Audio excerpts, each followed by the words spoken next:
guys? Brett Appley here from dailyfanmma.com, back with another UFC Quick Picks on the Mayo Media Network. We have UFC Long Island on Saturday, which features Brian Ortega versus Yair Rodriguez in the main event. Should be a good one. 12 fights on the slate and a lot of fun matchups. I think it may be a little bit difficult of a card from a DraftKings perspective, but from a just entertainment, fan enjoyment perspective, there's a lot of fun fights on this card. I'm really looking forward to it. As usual, I'm going to give you my favorite cash game play, tournament play, salary play, and we'll talk about another tournament fight as well that I'm targeting. Been having fun with that, been doing pretty well with that. So going to give you those picks in a second. And before I do, please make sure to subscribe to the Mayo Media Network, like the video, and let me know, give me who you think is going to earn the fastest finish on this slate. There are like a number of fighters who I think have a realistic chance to win inside the distance. Hard to say for sure with a lot of them, but if you can really nail down which ones are going to come through with an early finish, as usual, you're going to have a leg ahead on the field. So if you have a take on who's going to get the fastest finish on this slate, let me know. Let me know in the comments section below. Maybe we'll give you a shout out on the next card. All right, without further ado, let's jump into my cash game play of the week, which is going to be Brian Ortega at 8.5K. All right, for cash games this week, I like Brian Ortega at 8.5K. You know the drill with cash. And I don't feel so confident in the top range this week, which we'll touch on. But the main event feels like a very good fight to target in cash games. Ortega is minus 170 to beat Rodriguez, and this fight is obviously scheduled for 5 rounds. I do think Rodriguez is a live underdog. I think he has a path to victory. I think he can excel at range, landing a high volume of kicks. But even in that situation, I still feel like Rodriguez is more likely to win by decision than win inside the distance. Rodriguez, for example, plus 365 to win inside the distance. Ortega is just very, very tough. You know, he doesn't defend strikes very well. That's one of his negatives. He's absorbing 6.69 significant strikes per minute. Just got beaten up pretty badly by Holloway and Volkanovski, but still survived. Was technically knocked out by Holloway, but I don't think he's been knocked down outside of a fight against Clay Guida back in 2016. So generally tough. I still think Ortega has a relatively high floor. And in terms of the matchup itself, Ortega can win this fight if it plays out on the feet as well. He's definitely an improving boxer. I like his hands a little bit better than Rodriguez, and I think if Ortega can consistently close the distance, he's going to have success more on the inside where he's just a superior boxer and a more damaging striker. But the obvious upside, especially from a DraftKings perspective, is what happens if this fight hits the mat. Rodriguez has a submission grappling background to a degree, but his wrestling and grappling hasn't looked great against good competition. He's been taken down a handful of times throughout his UFC career, 60% takedown defense, 3 takedowns gave up against Jeremy Stevens, one by Frankie Edgar, which resulted in a ground and pound stoppage, to Caceres, to Feely, to Dan Hooker, to Charles Rosa, and most recently to Max Holloway. And that's kind of the big red flag. That was in November of 21. And Max Holloway took him down a few times. Max Holloway mounted him. Max Holloway had a pretty deep guillotine locked up. And Brian Ortega is a very, very dangerous black belt in jiu-jitsu, a very opportunistic submission grappler to the point that he almost beat Alexander Volkanovski with a guillotine choke / triangle choke after having almost no success up to that point in the fight. One slip from Volkanovski, Ortega was on his neck. And the downside with Ortega is that he doesn't really wrestle that often. In his first 7 UFC fights, Ortega landed a combined 1 takedown. Major red flag for me, partially why I was so confident betting against him when he was like even money against Holloway in their title fight. But I will say in his last 3 fights, he's now landed 7 takedowns. That is an improvement. And the more Ortega wrestles, the more confident I am in his ability to win fights because he's such an elite submission grappler. I want him to have grappling exchanges.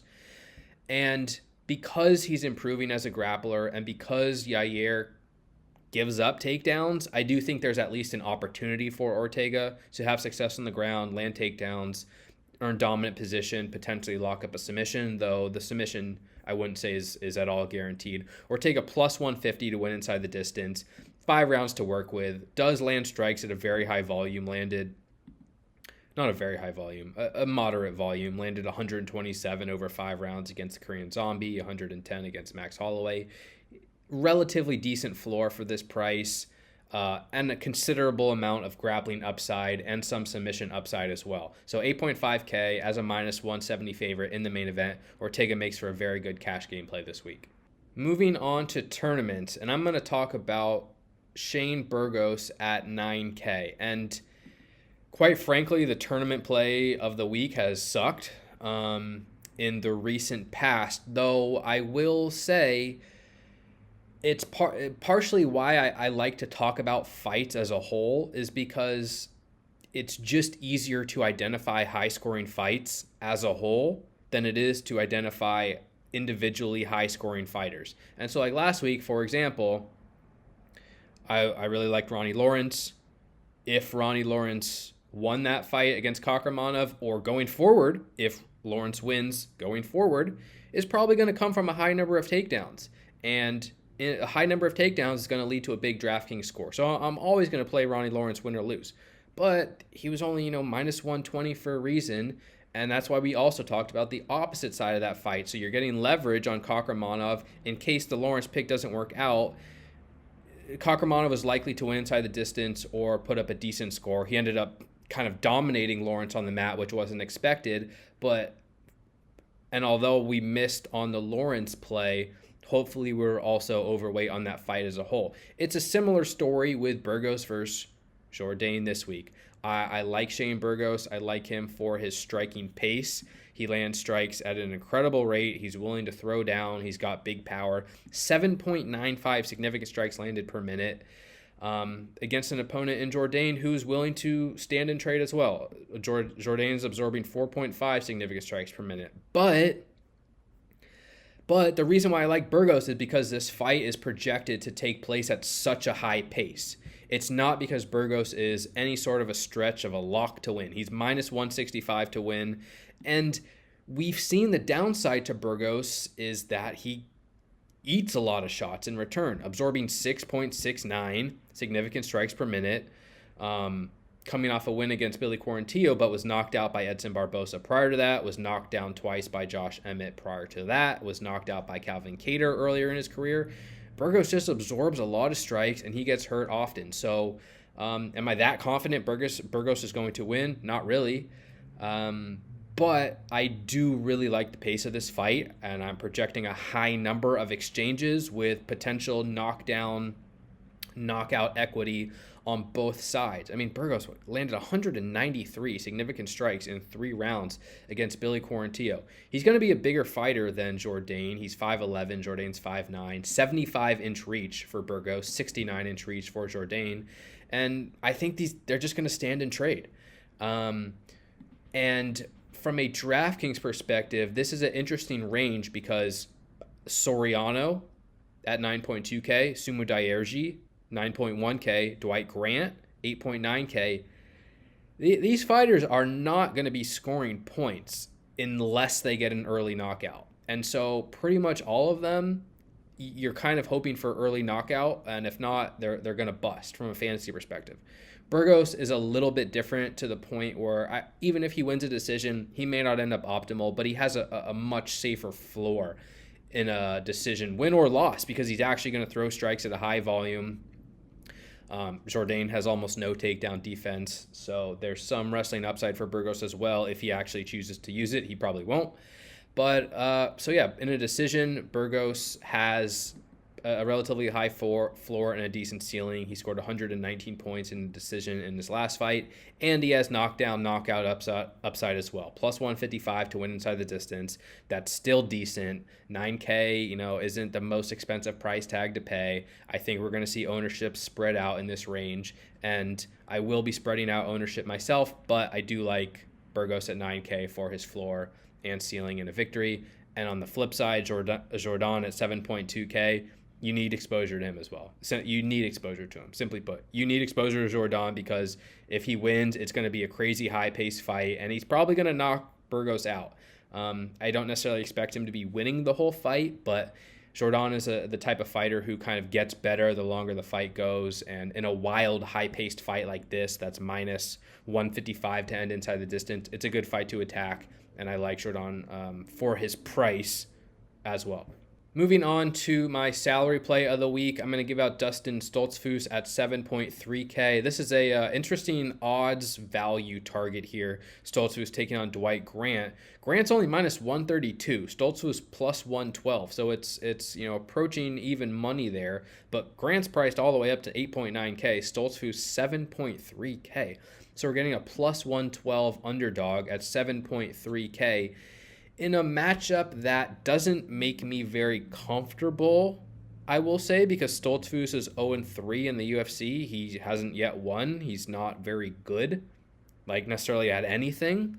But in comparison to striking versus grappling, I do think Stoltzfus is a decent grappler. And he's fought and lost to Kyle Dawkins, who's a good grappler, Rodolfo Vieira, who's an elite grappler, and Gerald Mearshart, who makes a living grappling. And now Stoltzfus gets Dwight Grant, who at the very least is a step down in competition from those fighters. Grant might be the better striker here, but doesn't land strikes at a very high rate, 3.26 per minute. Also doesn't wrestle much at all, averages 0.7 takedowns landed per 15 minutes. 68% takedown defense, that seems fine for Grant. However, I will say he's been taken down by 6 of his last 7 opponents. And not against great competition. We're talking Zach Otto, Stefan Sekulic took him down 3 times. Sergey Kandosko took him down. He's gotten taken down by pretty much everyone he's faced. And he's actually moving up from 170 to 185 in this matchup. He's not going to be undersized really to Stoltzfus, but just something to consider. And bottom line being, am I confident in Stoltzfus winning? I'm not. However, if he wins, I think there's a pretty good chance it comes from takedowns and control to a degree. And at 7.3K, that's just too hard for me to pass up, especially as he's plus 112 to win. Plus 305 inside the distance, not amazing, but decent for the price. Even outside of a submission or a TKO, I think Stoltzfus can pay off this price in a victory. He could be popular based on odds value. It's just if you look at his box score, he doesn't have any scores more than 46 points. So I don't know that the public will be dying to fit him in. Simply put, we should be targeting odds value to a degree. It should at least be on your radar. Stoltzfus is cheap enough, plus the grappling potential in a decent matchup. I'm absolutely willing to take shots on him this week. Stoltzfus is my salary play of the week. And finally, my other favorite tournament matchup of the week, I'm going to talk about Bill Algeo versus Herbert Burns. Algeo is the favorite, minus 210. Burns plus 175. Algeo is 8.7K. Burns 7.5K. This is going to be a really good fight, I think, and I'm pretty interested in the underdog Burns, but it's a good fight to target across the board because of Burns' style. He is, I'd say, a semi-aggressive grappler, the brother to Gilbert Burns. A black belt in jiu-jitsu, has a bunch of submissions on his record, but the longer the fight goes, the less certain we are in him. He last fought in 2020 against Daniel Pineda, landed 3 takedowns, but couldn't really control Pineda. Ended up on the bottom, ended up getting beat up badly, lost by TKO, with a mounted crucifix. So really, really bad performance, I would say. And then he blew out his ACL in 2021. So he's been out for a while.